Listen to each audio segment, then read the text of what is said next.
My utmost for his highest. Author Oswald Chambers, copyright 1992.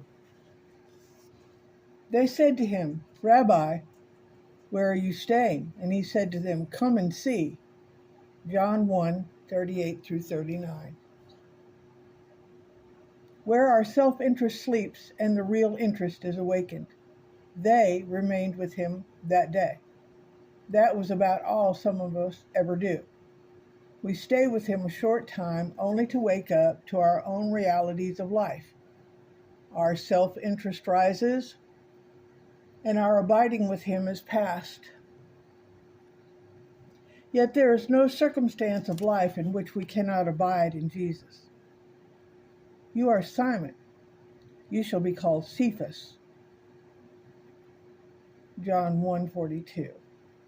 God writes our new name only on those places in our lives where he has erased our pride, self-sufficiency, and self-interest.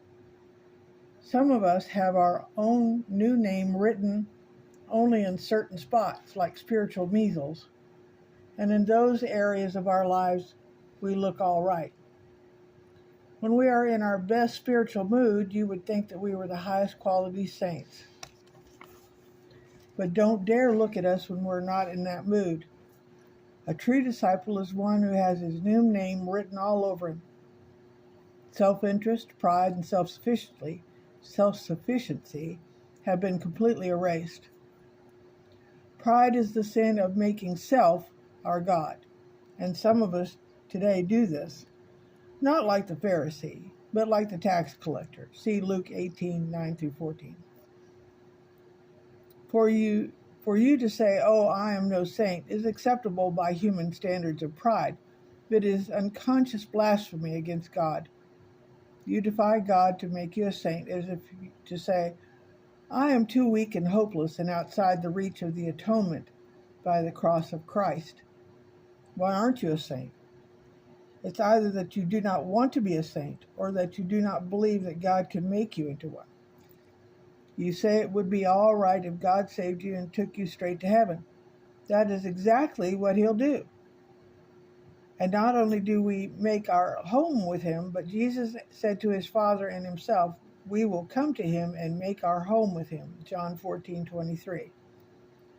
Put no conditions on your life. Let Jesus be everything to you, and he will take you home with him, not only for a day, but for eternity.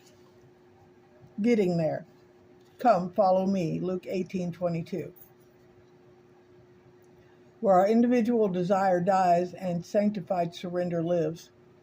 One of the greatest hindrances in coming to Jesus is the excuse of our own individual temperament. We make our temperament and our natural desires barriers to coming to Jesus. Yet the first thing we realize when we do come to Jesus is that he pays no attention whatsoever to our natural desires. We have the idea that we can dedicate our gifts to God. However, you cannot dedicate what is not yours. There is actually only one thing you can dedicate to God, and that is your right to yourself. See Romans 12:1. If you will give God your right to yourself, he will make a holy experiment out of you. And his experiments always succeed. The one true mark of a saint of God is that the inner creativity that flows from being totally surrendered to Jesus Christ. In the life of a saint, there is in this amazing well, which is a continual source of original life. The Spirit of God is the well of water, springing up perpetually fresh. A saint realizes that it's God who engineers his circumstances. Consequently, there are no complaints, only unrestrained surrender to Jesus. Never try to make your experience a principle for others, but allow God to be as creative and original with others as he was with you. If you abandon everything to Jesus and come when he says come, then he will continue to say come through you. You will go out into the world reproducing the echoes of Christ's come. This is the result in every soul who has abandoned all and come to Jesus. Have I come to Jesus? Will I come now?